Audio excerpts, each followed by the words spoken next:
Ever wondered how people stayed clean before that bar of soap was on your bathroom counter? It's something we take for granted, but for most of human history, soap just wasn't a thing. So, how did our ancestors avoid being a walking, talking biohazard? You're about to find out, and the answers are way more interesting than you think.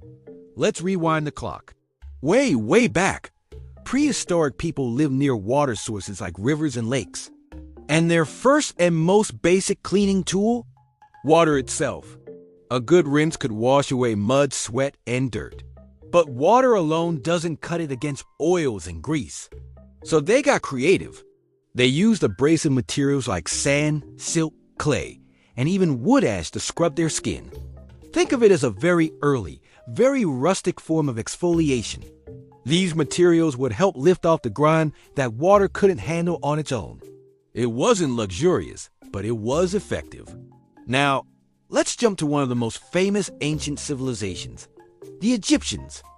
They were obsessed with cleanliness and purity, and it was deeply tied to their religion. Egyptian priests were required to bathe multiple times a day. But what were they using? They created an early form of soap by mixing animal or vegetable fats with alkaline salts, like natron, which was also famously used in the mummification process. This paste wouldn't create the suds we're used to, but it was excellent at breaking down oils and dirt. For the wealthy, bathing was a luxurious ritual. They had dedicated bathrooms in their homes and used scented oils and perfumes made from flowers like lily and lotuses to smell fantastic after washing. Meanwhile, over in ancient Greece and Rome, things were a bit different. They had a fascinating bathing culture centered around massive public bathhouses. These weren't just places to get clean, they were social hubs. You could exercise, get a massage, and catch up on the latest gossip. But they didn't use soap. Instead, their go-to cleaning tool was a curious little curved metal instrument called a strigil. Here's how it worked. First, you cover your body in oil, usually olive oil. The oil would loosen the dirt and sweat. Then, you take the strigil and scrape the oil, dirt, and dead skin cells off your body. It sounds a little strange to us, but it was an incredibly effective way to get clean.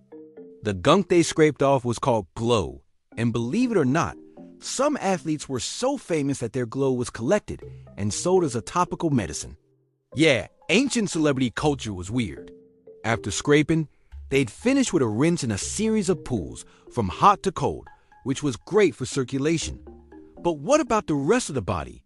Oral hygiene was also a concern. The Romans, for example, used everything from twigs with frayed ends to powders made from crushed bones, eggshells, or oyster shells as a form of toothpaste. And for fresh breath, mouthwashes made from herbs, or sometimes, even more bizarrely, stale urine. Yes, you heard that right. The ammonia in urine acted as a cleaning agent and whitener. It's a good thing we have mint-flavored toothpaste today. Moving on to the Middle Ages in Europe, things get a bit grimy. The fall of the Roman Empire led to the decline of public bathhouses. Cleanliness standards took a nosedive. While the wealthy might have had private baths, for the common person, a full-body wash was a rare event. They mainly focused on washing their hands and face. Soap, similar to the Egyptian kind, did exist, but it was a luxury item. Early European soaps were made from animal fats like tallow and were often harsh and smelly. They were produced by guilds in cities like Marseille, Castile, and Venice, but they were expensive, so most people made do with water and scrubbing with rough cloths. Perfumes and powders became very popular during this time, not just for smelling good, but for masking unpleasant body odors. However, it wasn't a dark age for hygiene everywhere. In the Middle East and parts of Asia, bathing culture thrived. The Islamic world preserved and enhanced the Roman tradition of public baths, known as hammams. These steam baths were, and still are, central to community life. They used soap made from olive oil and laurel oil like the famous Aleppo soap, which is one of the oldest and most respected soaps in the world. It was gentle, moisturizing, and smelled much better than its European counterparts. In Japan, a strong bathing culture also developed around natural hot springs, or onsen, and public bathhouses called sento. Purity is a key concept in the Shinto religion, and daily bathing was a common practice. So, when did soap become the everyday item it is today? The big change happened during the Industrial Revolution.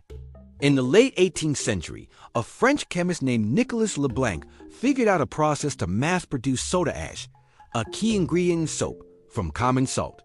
This dramatically lowered the cost of production. Then, in the 19th century, scientists began to understand germ theory, the idea that tiny microorganisms cause disease. Suddenly, hygiene wasn't just about looking and smelling good. It was about staying alive. Public health campaigns started promoting hand washing and regular bathing.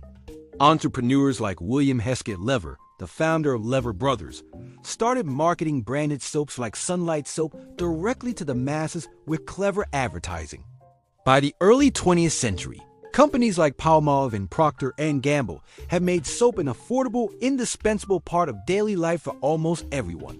They developed milder, better-smelling formulas that turn washing from a chore into a pleasant experience. Let's not forget about hair. Before modern shampoo, people used a variety of methods to keep their locks clean. Soap was often used, but it could leave a dulling film on the hair. In many cultures, saponin-rich plants were the answer. Saponin is a natural soap-like compound found in plants like soapwort, soap bark, and soap nuts. You could crush these plants and mix them with water to create a lathering wash that cleaned hair effectively without harsh chemicals. Other popular hair rinses included vinegar or lemon juice to remove soap residue and add shine, and herbal infusions like rosemary or chamomile to scent the hair and treat the scalp. In India, for centuries, powders made from herbs like shikakai and amla have been used to wash and condition hair naturally. And what about laundry? Getting clothes clean without modern detergents was a serious challenge. The most common method involved a lot of physical labor. Clothes were soaked in water, then beaten against rocks or with a wooden paddle to force the dirt out. To help with the process, they'd use lye, which is a strong alkali, often derived from wood ash. This lye solution was highly effective at breaking down grease and stains, but it was also very caustic and harsh on both the fabric and the person doing the washing. Urine was also sometimes used as a source of ammonia for stain removal and whitening, particularly in large-scale operations like the fooleries of ancient Rome, which were essentially commercial laundromats. After washing, clothes were rinsed thoroughly in a river or stream and laid out on bush or grass to dry and be bleached by the sun. It was an all-day, back-breaking job. So, from scrubbing with sand and scraping with Strigils to luxurious oil massages and fragrant floral waters, our ancestors found some truly ingenious ways to stay clean. While some of their methods might seem bizarre or even gross to us today, they were pioneers of hygiene, working with the knowledge and resources they had. It really makes you appreciate the simple, wonderful luxury of turning on a tap and grabbing a bar of soap. The history of cleanliness is a story of innovation, culture, and our enduring desire to feel fresh and presentable. Next time you're in the shower, take a moment to think about the thousands of years of history that led to that simple, sudsy lather. Thanks for watching. If you found this trip back in time interesting, hit that like button and subscribe for more deep dives into the surprising history of everyday things. See you next time.